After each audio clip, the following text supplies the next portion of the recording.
다양한 분야의 명사를 초청해 삶의 지혜를 들어보는 시간 지혜다락방. 안녕하세요. 저는 아나운서 김미진입니다. 오랜 역사를 지내면서 우리에게 다양한 치료법을 건네줬던 한의학. 이 서구에서도 대체의학으로 각광받고 있는데요.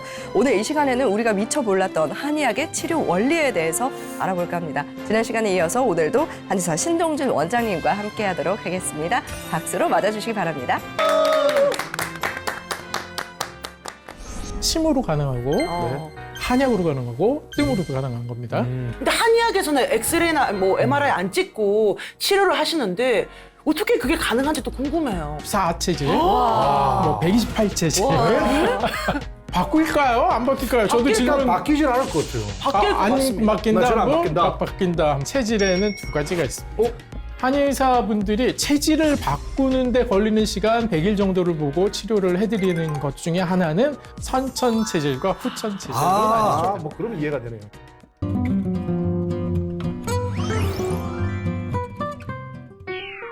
안녕하세요. 한의사 신동준입니다. 원장님 저 정말 궁금한 게 있는데요. 네. 사실 우리가 어디가 아프면 병원에 가면은 뭐 엑스레이나 뭐 MRI 찍잖아요. 네. 근데 한의학에서는 엑스레이나 뭐 MRI 안 찍고 치료를 하시는데 어떻게 그게 가능한지 또 궁금해요. 아, 그렇죠. 영화에도 보면, 드라마에도 보면 진맥 장면이 네, 나오죠. 이렇게 찍잖아요. 네. 진맥이라는 부분이 한의학에서 진단술로 아주 중요한 역할을 하고는 있는데 진맥만 가지고 진단을 하지는 않습니다. 물론 현대적인 의학 기기를 전체를 사용할 수는 없다는 한계가 있지만요. 망문문절이라는 4가지 방법을 씁니다. 우선 보고, 듣고, 네. 물어보고, 그 다음에 촉진하고 이런 방법을 쓰게 되어 있거든요. 진맥에 대해서 이제 실로 어떻게 진맥이 가능하냐 이런 말씀 네. 궁금하실 텐데 불가능합니다. 그렇죠. 아니 그럼요. 근데 사극에 보면 막 그런 얘기들이 예, 많잖아요. 불가능하고요. 만약에 그 행위가 진짜 있었다고 하면 요식 행위였을 가능성이 높고요. 이미 고관대작이나 네. 예, 왕의 처소에서 네. 예, 진맥을 하거나 왕비의 진맥을 해야 된다고 하면 부르러 오는 사람들이 꼭 있습니다. 그 사람하고 의원이 같이 가면서 네. 얘기를 다 듣습니다. 어떤지 네. 병명을 대강 네. 듣구나. 왕비께서 어떠하시냐라든지 마님께서 어떠하시냐. 이미 다. 이미 가고 있는 아이고. 중에 망문문절 중에 절 빼고는 다 대부분 하고 있는 거죠. 다 알고 있네. 예. 네.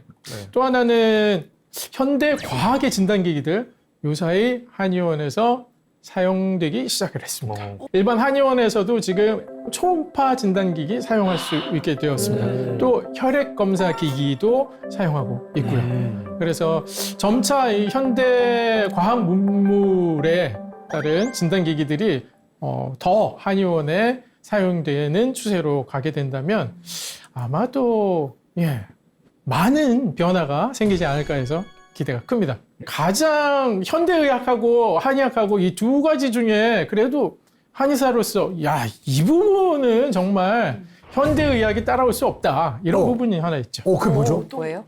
체질의학 부분. 체질. 아까도 잠깐 말씀하셨는데 네. 예. 체질을 구분해서 예. 사람의 체질이 다르다. 그에 따라서 치료법이 달라야 된다. 이런 관점은 네. 참으로 합리적인 관점이라 생각합니다. 근데 여기다가 저는 반론을 한번 제기해보고 싶습니다. 네. 그래요. 이게 체질하면 한의학에서 한 4가지 정도 있는 걸로 알고 있거든요. 사상체질 네. 말씀이시죠? 예, 그러다 보니까 사람을 어떤 종류를 나눌 때 어떻게 내분류로 할 수 있을까라는 그런 생각이 살짝 들긴 하거든요. 네. 저는 팔체질도 들어봤어요. 팔체질이 있어요? 네. 네, 맞습니다. 8체질도 있고요. 네. 한의사 부분에 따라서는 64체질, 뭐 128체질. 그러면 있구나. 이동엽은 그러면 의심 많은 체질이네요. 예, 맞아요. 네. 그래서 체질은 정확히 얘기하면 지구에 살고 있는 인류의 숫자만큼 존재한다라고 볼 수가 있겠죠. 그렇다고 봐야 어떻게 돼요. 보면 또 그렇죠. 사람이 다 똑같은 사람은 없으니까요. 네네. 쌍둥이 조금 비슷할 수는 있겠습니다만. 네. 근데 그 많은 사람들의 체질을 구분하다 보니까 이렇게 그룹으로 나뉘게 되는 것이지 어느 한 그룹에 완벽하게 속하는 사람들은 많지 않습니다. 단적으로 사상 체질의 진단 방법, 체질 진단 방법은 기준이 3가지, 4가지 정도가 있거든요. 첫째는 몸 형태를 봅니다. 몸. 네. 뭐 흉곽이 큰지 아니면 골반이 큰지 목선이 발달했는지 아니면 허리선이 발달했는지 이런 걸 보고 우선 진단을 하거든요. 두 번째는 성격을 보고 또 진단을 합니다. 네. 이 사람의 성격이 내성적인지 외향적인지 아니면 또 일 처리하는 모습을 또 보기도 합니다. 한 성격하는 사람은 어떻게 봅니까? 한 성격하는 사람은 양인으로 보죠. 양인으로. 예. 아, 근데 한 그렇구나. 성격하고 완전히 토라져서 삐뚤어져서 얼굴도 안 본다? 와. 소심한 사람이라면 소인의 경우가 아. 이렇게 또 틀리단 말이죠. 그리고 마지막으로 진단하는 방법. 네. 임상적으로는 이것이 가장 의미가 있는데 네. 약에 대한 반응을 살펴보는 아, 진단법이 있습니다. 몸에서 일으키는 거. 그렇죠. 오. 네. 선생님 저 인삼 못 먹어요 하시는 분들이 있단 있어요. 말이죠. 인삼 뜨겁잖아요. 네. 네. 양이는 못 먹는 음식인 거죠. 못 뜨거우니까. 먹는 약재인 거죠. 그래서 우선 인삼 드시고 열불이 난다든지 아니면 또 속이 답답해서 못 먹는 분들은 음인 쪽에서 찾아야겠죠. 소음이나 태음이나 그렇습니다. 그래서 그래서 뭐 몸에서 두드러기가 나거나 그런 게 그렇죠, 이제 맞습니다. 체질에 기인해서 네, 체질에 안 맞으니까 이분은 뜨거운 성질의 약재는 맞지 않구나라고 판단을 하고 차가운 약재 위주로 약을 쓰게 되는 거죠. 근데 지금 말씀드린 이런 기준에 따라서 판단을 해도 네. 첫 번째도 소양인, 두 번째도 소양인, 세 번째도 소양인 이렇게 나오는 분들이 많지 않다는 거죠. 그럼 체질이 바뀔 수 있는 거예요? 그게 또 다른 문제인가요? 예리한 질문을 하십니다. 네. 예. 아주 예리한 질문인데요. 예. 바꿀까요? 안 바뀔까요? 저도 질문 바뀌질 않을 것 같아요. 바뀔 것 안 같습니다. 바뀐다 저는 안 한 번, 바뀐다. 바뀐다 한 번. 막 다이어트 하면 체질 바뀐다 이런 얘기 많이 들어봤습니다. 그렇죠. 저도 그런 얘기 하면서 바뀌지 않는다는 분께 하지만 반론을 나중에 드려요. 요야로 다시 돌아오더라고. 결국은 다시 근데 뭐 맞습니다. 예. 체질 개선이란 말이 있어가지고. 맞습니다. 예, 왜 예. 한의원에 가시면 한의사분들이 많이 하는 저도 많이 쓰는 말 중에 하나는 체질을 좀 개선하시면 훨씬 좋아지십니다. 이런 얘기 하잖아요. 네. 그럼 체질은 바뀔 수 있는 거 아닙니까? 왜? 어떻게 생각하세요? 잠깐 바꿔놓는 거죠 뭐. 잠깐. 잠깐 나는 이렇다면 이렇게 사는 거지. 예. 가식적으로 사는 거지. 역시 의심이 많은 체질이에요. 의심이 많은 체질이에요. 많습니다. 네, 제가 정리를 좀 해드리면 체질에는 두 가지가 있습니다. 어? 네. 선천 체질과 후천 체질로 나뉘죠. 뭐 그러면 이해가 되네요. 네, 그렇죠. 바뀌지 않는 게 있는 거예요. 선천 체질, 어머니 아버지에게 받은 내 몸의 유전자라고 보시면 돼요. 네. 그 유전자는 바뀌지 않죠. 네. 하지만 어쩐지 아버지 어머님이 제 아저씨거든요. 저는 엄청 뭔가 많이 먹고 클 줄 알았는데 요만해졌습니다. 아이고, 그러셨군요. 이런 것들이죠. 맞습니다. 체질. 예, 아무리 밖에서 뭐 어떻게 해도 한의사도 못 바꾸고 뭐 화타와 편자기와도 못 바꾸는 체질, 그게 바로 선천 체질이고요. 후천 체질은 예상하시죠? 네. 나의 생활 습관 그리고 어떻게 살아왔는지에 따라서 바뀌는 체질인 겁니다. 이 후천 체질 중에 가장 유사히 과학적으로도 어느 정도 받아들여지고 있는 건 장내 환경에 따른 체질이에요. 네. 장래. 기억하실지 모르겠지만 네이처지라는 아주 유명한 과학 저널에 나온 게 있었어요. 내 장내 세균 중에 어떤 균이 우세하면 나는 비만 체질이 될 수밖에 없고 또 어떤 체질이 날씬한 사람들은 그 세균들이 적다 이런 발표가 났었거든요. 결국 한의사분들이 체질을 바꾸는데 걸리는 시간 100일 정도를 보고 치료를 해드리는 것 중에 하나는 바로 장내 환경을 바꿔드리는 다에 방점이 찍혀 있는 겁니다. 그래서 보통은 그럼 뭐 한약 먹으면 뭐 유산균이 많이 생기나요? 이런 질문도 가능한데요. 네. 생깁니다. 실제적으로 실험 논문도 있어요. 네, 보중이끼탕 한번 들어보셨을까요? 보중이끼탕이라고 가운데 부분을 보호해서 기운을 늘리는 처방이다 해서 보중이끼탕인데 보중이끼탕을 실험동물에게 투여한 결과 투여하지 않은 실험동물에 비해서 장내 유익균의 수가 30배 이상 많았다라는 논문들도 있습니다. 그래서 보약 종류들, 한약을 사용하는 방법도 장내 환경을 개선하기 위한 방법 충분히 설득력 있고 과학적인 방법다라고 말씀드릴 수가 있습니다. 한의학에서의 치료법 이제 말씀하셨으니까 치료 방법 중에 생각나시는 치료 방법들 한번 손꼽아 주시겠어요? 뭐 침 맞고 뜸. 뜸. 이 정도. 뜸도 해보셨어요? 네, 뜸도 해봤죠. 그러시구나. 삐거나 다쳤을 때. 네. 피부 위에 뭘 얹어놓고 불을 붙여서. 얹어놓고 예. 그때 맞습니까? 아니, 뜸 맞죠? 뭔가 태웠다 하면 네. 뜸은 맞아요. 뜸. 예. 그리고 또 침하고 뜸이 있고 또 부황 그렇죠. 부항도 아, 있죠. 부항은 맞아. 아유 여성분들이 좋아하세요 부항을 또. 네. 등 나중에 목욕탕 가면 등 뒤에 네. 시뻘겋더라고요. 네. 네. 이런 추나요법. 추나요법 네. 맞습니다. 추나요법도 예, 아주 훌륭한 네. 예, 치료 기술 중에 그리고 하나죠. 나중에 이제 마지막 보약 아닙니까? 그렇죠. 보약 한 첩 지어 먹어야죠. 한 첩만 지시면 안 되고요. 한 몇 째 드셔야죠. 아 그래요? 비싸서 한 첩 정도. 아유 비싸지 않습니다. 아 그렇습니까? 네. 그래서 이러한 여러 가지 치료 방법이 있는데 이 치료 방법들을 관통하고 있는 한 가지 치료 원칙이 있습니다. 보통 한의원 가시면 체질 개선이 필요합니다. 말씀을 들으시지만 또 하나 듣는 얘기가 있으실 거예요. 예. 아유 그거는 혈액 순환이 안 돼서 그렇습니다. 그 뭐가 항상 그렇게 막혀 있다고 그러더라고요. 그렇죠. 이거 뭐 예. 아니, 교차로도 아니고 뭐가 이렇게 네. 막혀 있어요, 맨날. 경맥이 막혀서 경혈이 막혀서 그렇습니다. 이런 설명 한의사들이 자주 쓰는 표현 중에 하나인데 예. 바로 혈액 순환의 한의학 치료의 핵심이 녹아 있다. 저는 오 그래요. 그렇게 여러분께 설명을 드리려고 합니다. 네. 도식화된 해부도 네. 네. 혈관의 모양이에요. 아. 우리 몸에 있는 혈관이 이렇게 생겼어요.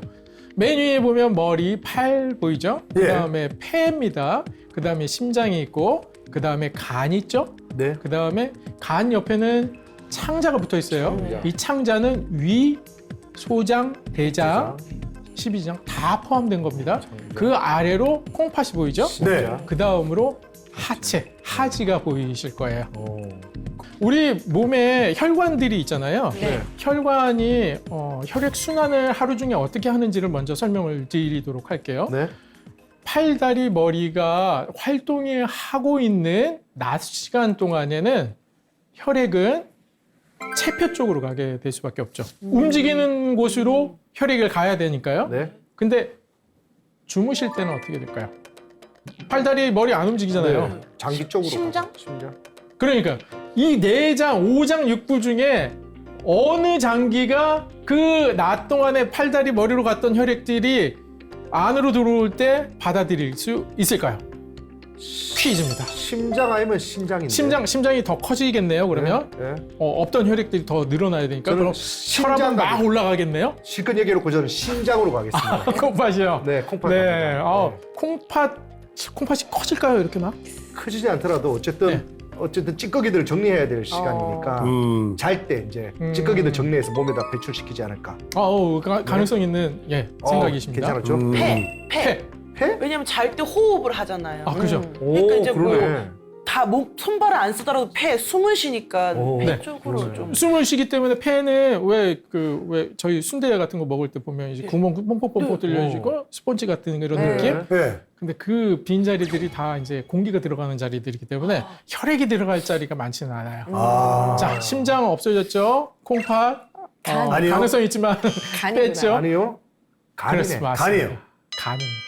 아, 아까부터 간 보더라고, 이 친구. 네. 계속 우리 얘기하는 걸 간 보고. 그러더라고. 네, 간입니다, 간. 간은요, 여러분, 간이 여기 붙어 있잖아요. 네. 여기 붙어 있는데, 네. 간 크기가 평상시 크기보다 1.5배까지 늘어날 수가 있어요. 그래서 구미호가 밤에 네. 소 잡을 때도 간만 뜯어먹더라고. 밤에 잡아야 될 이유가 있죠. 네. 왜냐면 간이 커지니까. 커져 있으니까. 커져 있으니까. 클 때 딱 잡아. 모든 혈액들이 다 들어가서 있으니까. 야. 다 과학적인 내용이네요. 구미호가 과학적이진 않지만 그 이야기 만드신 분은 굉장히 생각하고 야, 간을 먹더라고. 간이 밤에 커지는구나. 그렇죠. 왜냐하면 낮에 나가 있던 혈액들을 받아들여야 되니까요. 간에서 그리고 나구나. 자는 동안에 그 받아들인 혈액을 간이 청정, 해독시켜서 다시 네. 다음날 아침에 움직이기 시작하면 쏴 팔다리 쪽으로 쏴주게 되죠. 오, 간이구나. 그래서 간이 이 정도로 네. 중요한 역할을 하거든요. 예. 간 때문에 생기는 문제 또 한 가지 있습니다. 저 요즘 사실 얼굴이 좀 새까매져 가고 있거든요.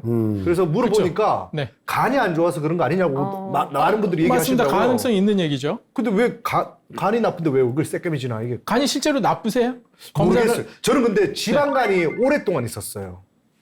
좋은 간은 아니네요. 그렇죠. 네. 안에 심지어 술도 안 지방이. 먹는데 알코올성 지방간이라고 했어요. 아, 술도 안 드시는데요? 네, 그래서 그럴 수가 있어요? 네, 그럴 수 있더라고요. 그래서 좀 아, 그렇군요. 그래서 살을 빼라고 하는데 살을 많이 못 빼고 있습니다. 지금. 그리고 고기 위주로 많이 먹어요. 식사. 네, 고기 위주로. 근데 비슷해요. 뭐 밀가루나 쌀도 많이 드세요? 밀가루 많이 먹죠. 저랑 빵 비슷해요. 많이 먹습니다. 딱 비슷해요, 저랑. 네. 네, 밀가루 끊으셔야 되겠네요. 아, 밀가루 때문에. 아, 지금 지방간 말씀하셨으니까 설명을 좀 드리면요. 네.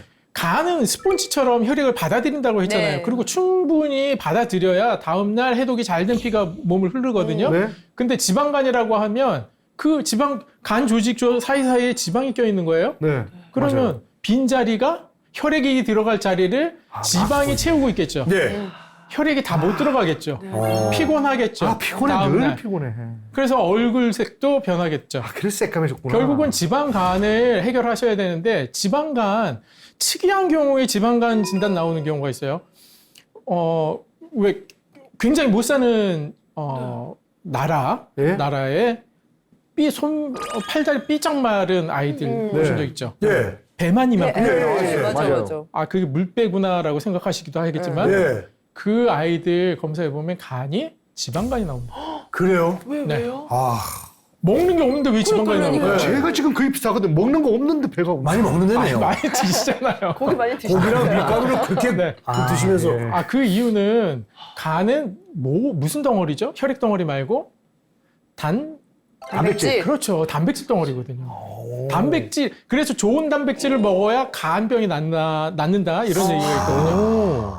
단백질 섭취가 너무 부족한 거예요. 그 아이들 경우에는. 그래서 원래 있어야 될 단백질이 다 빠져나가니까 네. 남아있던 지방들 때문에 지방간이라는 진단이 나오는 거예요. 뭘 그럼 저는 어떻게 된 거야? 그럼 어떻게, 야.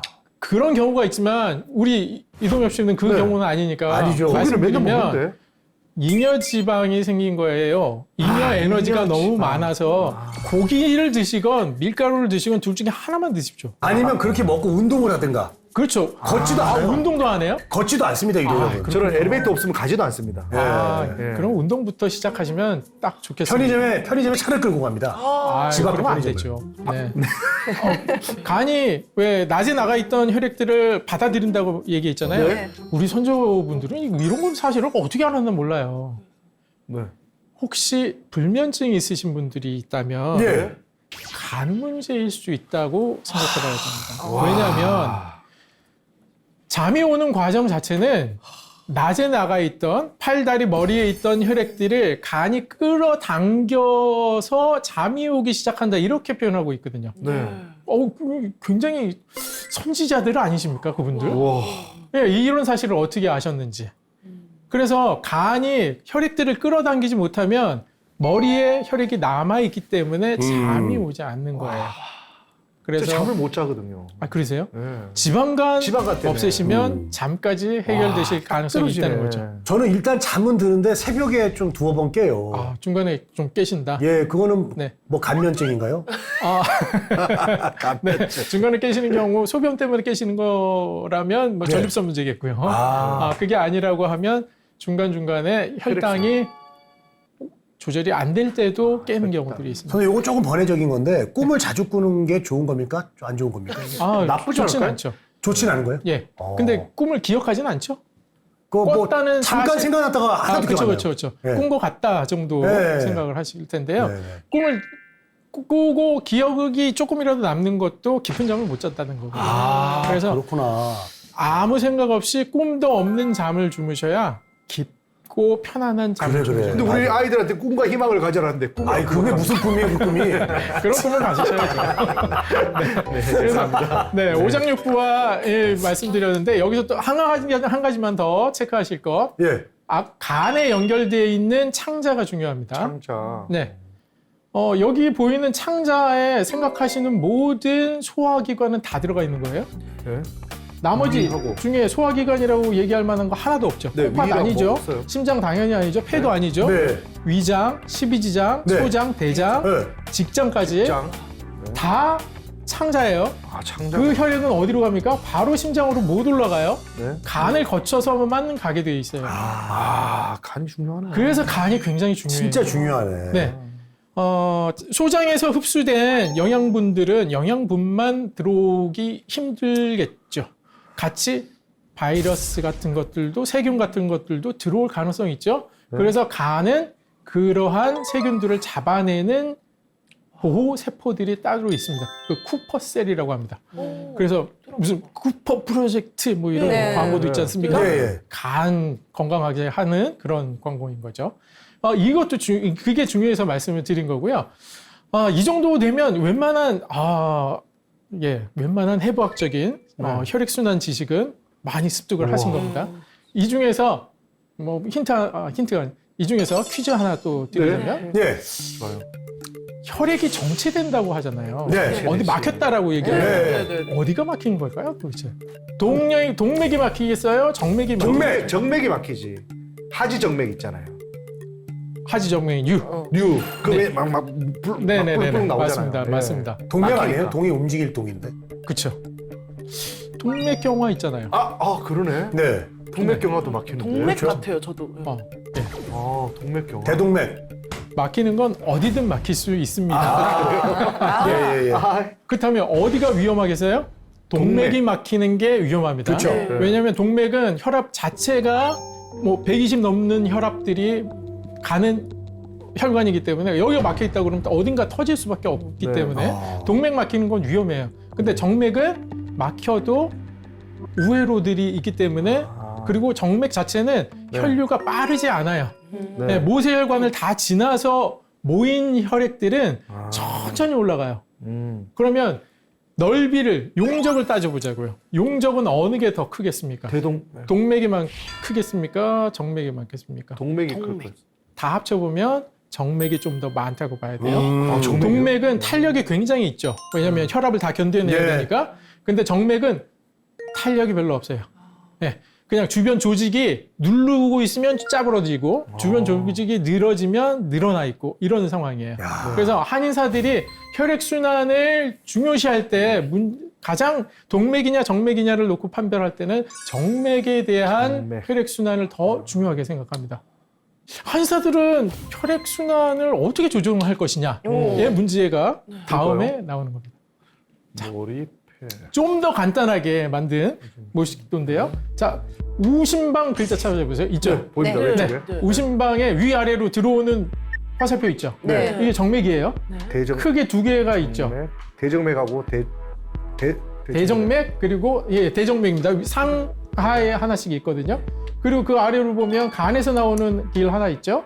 그리고 그 아래 보면 콩팥에서 오는 길 하나 있죠. 네. 또 폐에서도 또 연결된 혈관이 있습니다. 네.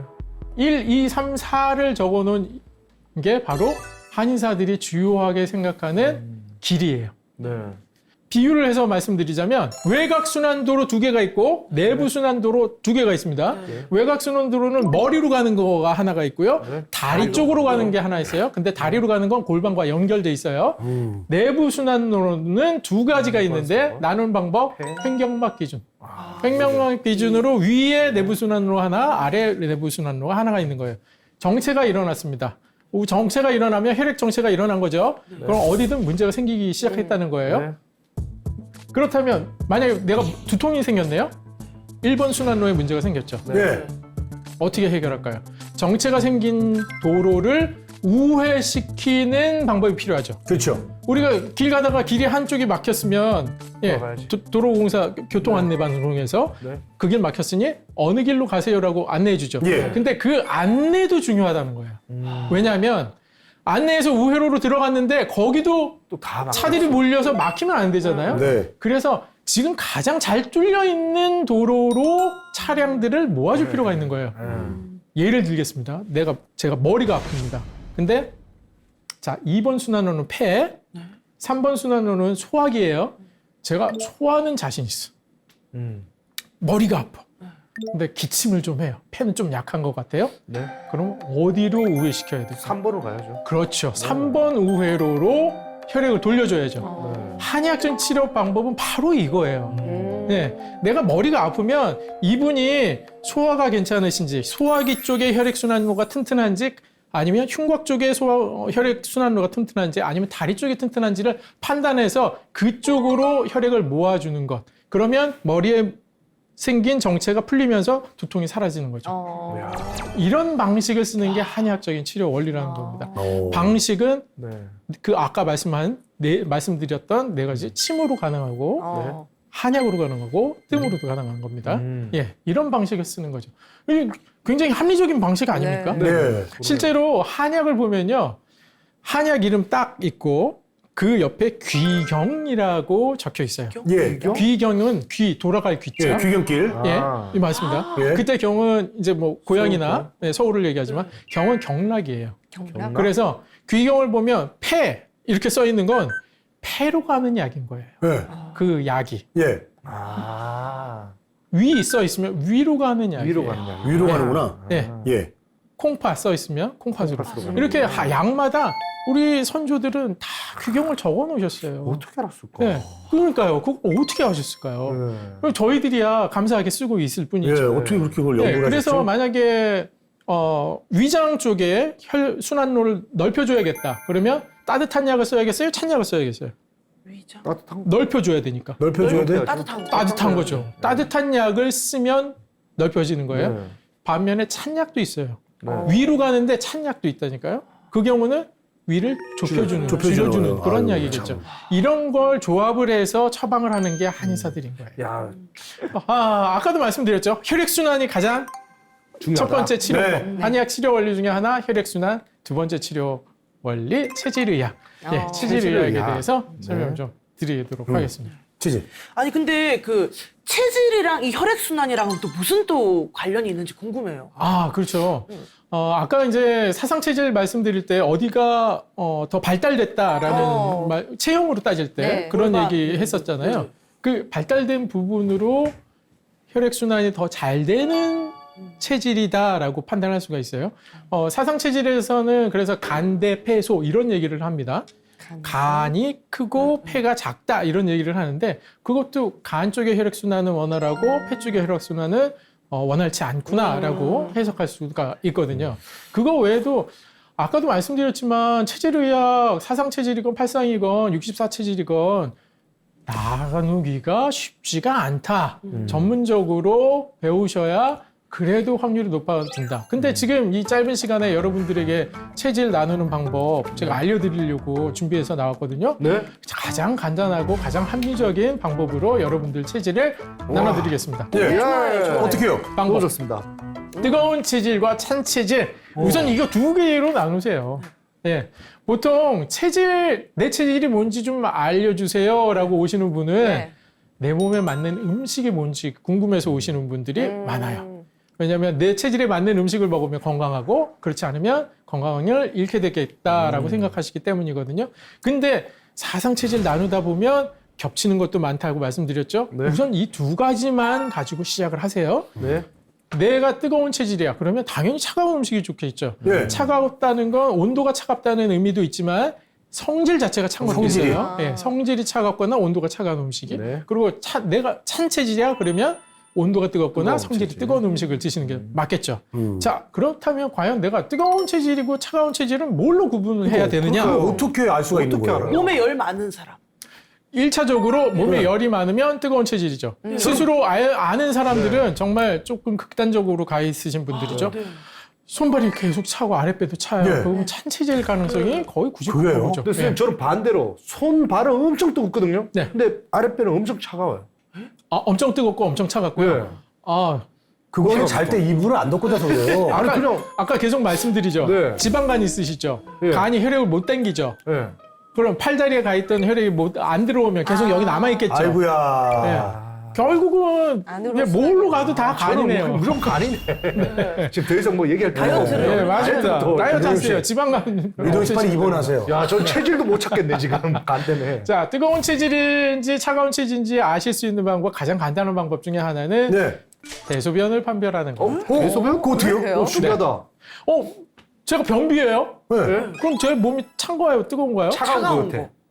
뜨거운 거 아니에요? 뜨거운 거야? 차가운 걸. 저랑은 완전 다른 생각이죠. 그럼 제가 설사를 계속해요. 그러면 차가웠어. 둘 다 차갑잖아요. 그럼. 아 맞네. 자, 어렵다. 네, 정리해 드릴게요. 네. 뜨거운 체질은 변비예요. 아, 뜨거운 체질이 변비. 변비가 수분이 날아간 날아가서. 변이잖아요. 그러니까 수분이 날아가는 상황은 뭐예요? 몸에 열이 있다는 거죠. 예. 그래서 변비는 뜨거운 체질이고요. 야. 또 수분이 날아가는 건 소변이 적어지겠죠. 소변량이 적어요. 평상시에 보는 횟수도 적고 그러면 이 뜨거운 체질이라고 보는 거죠. 그리고 차가운 체질 그 반대입니다.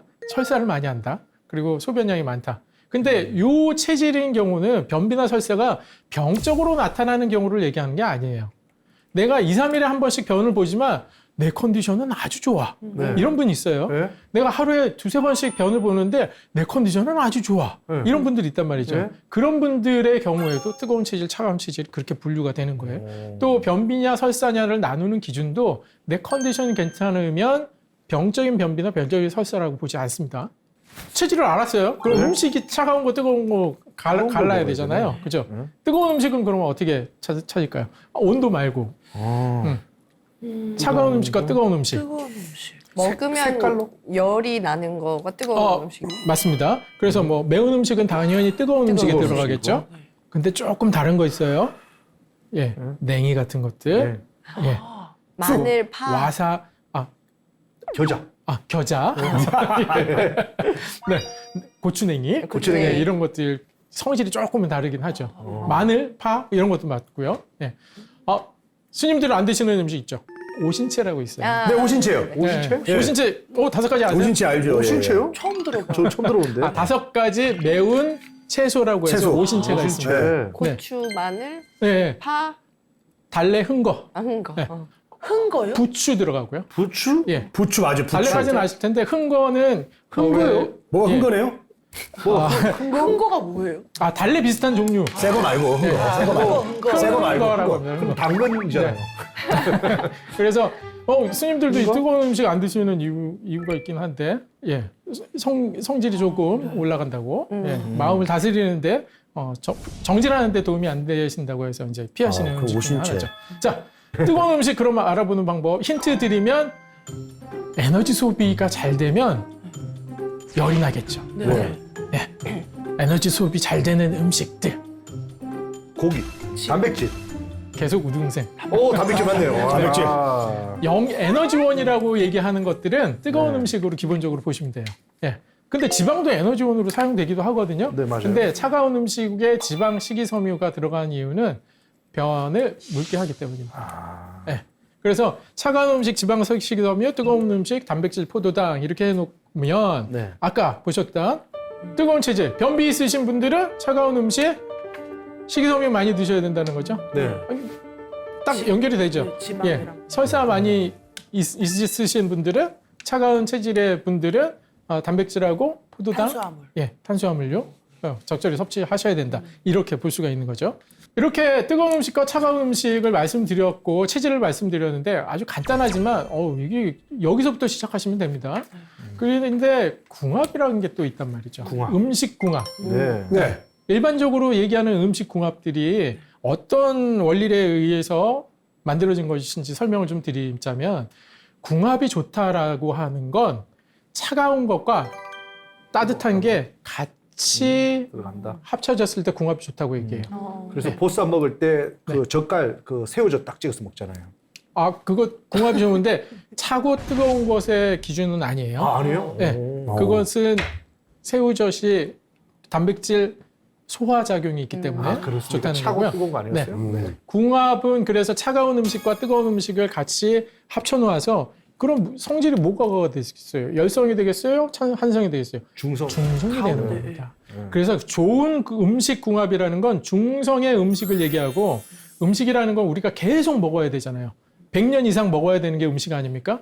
어느 한쪽으로 성질이 치우쳐 있으면 내 몸에 변형이 온다는 거예요. 그래서 항상 중성 음식을 먹어야 된다. 네. 그래서 서로의 성질이 중화되는 음식 조합을 만드는 게 좋은데 매운 게 있으면 좀 싱거운 것들 아니면 조금 차가운 것들 이렇게 합쳐야 된다는 거고요. 네. 서로 부족한 성분을 보완해주는 음식 조합인데 이 조합의 대표적인 거 여러분들이 의아해하실 음식 조합을 보여드릴 거예요. 네.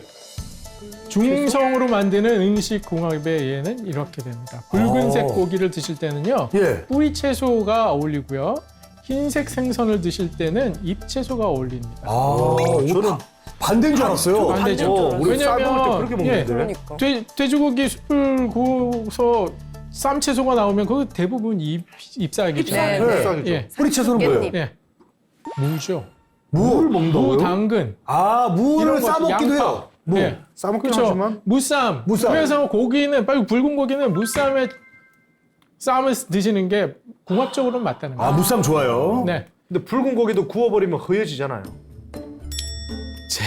네, 너해 보이지 않던데. 그래요? 예. 알겠습니다. 거해지진 않아요. 네. 끝날 때 됐는데 우등생 상장을 뺏어야 될 것 같은데. 예. 마지막에 그 이상한 소리 해가지고. 막판에 흰색 생선의 경우에는 잎채소인데요. 잎채소. 이유가 있어요. 혈색소와 엽록소요? 엽록소 파란빛을 식물의 파란빛은 엽록소죠. 엽록소. 그리고 고기의 붉은빛 혈색소. 혈색소라고 불러요. 미오글로빈 뭐 이런 거죠. 네. 근데 구조가 똑같아요. 뭐 가운데 있는 철하고 원소만 달라요.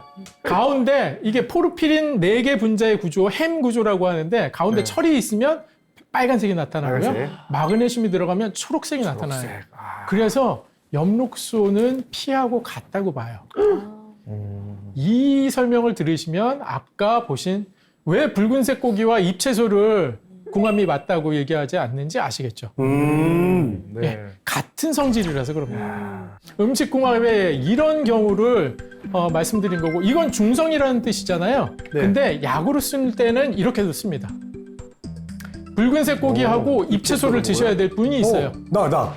어떤 분입니까? 저요, 근육이 없을 때. 매우 없으신 분. 근육이 부족. 근육이 부족하니까 혈색소 자체도 부족하겠죠. 빨간색 자체도 부족할 거고. 그러니까 잎사귀에 있는 엽록소까지 다 넣어줘야 된다는 거예요. 붉은색 고기 잎채소. 네. 흰색 생선하고 뿌리채소 같이 드셔야 될 분들은 근육이 매우 많은 분들. 사람. 명선이. 네, 저 계속 근육이 헬스 하시는 분들. 예, 그런 분들은 안전하게 흰색 생선하고 뿌리채소를 드시는 게 안전하죠. 네. 아쉽습니다. 이게 이렇게 해서 사회에 걸친 강의가 끝났습니다. 여러분 강의 들어주셔서 정말 감사하고요. 음식이 내 몸에 미치는 영향들 말씀 주제 제 주제의 핵심 주제였는데요. 많이 한 번쯤 더 생각해 보시고 건강하게 삶을 꾸려나가시기 바랍니다. 감사합니다.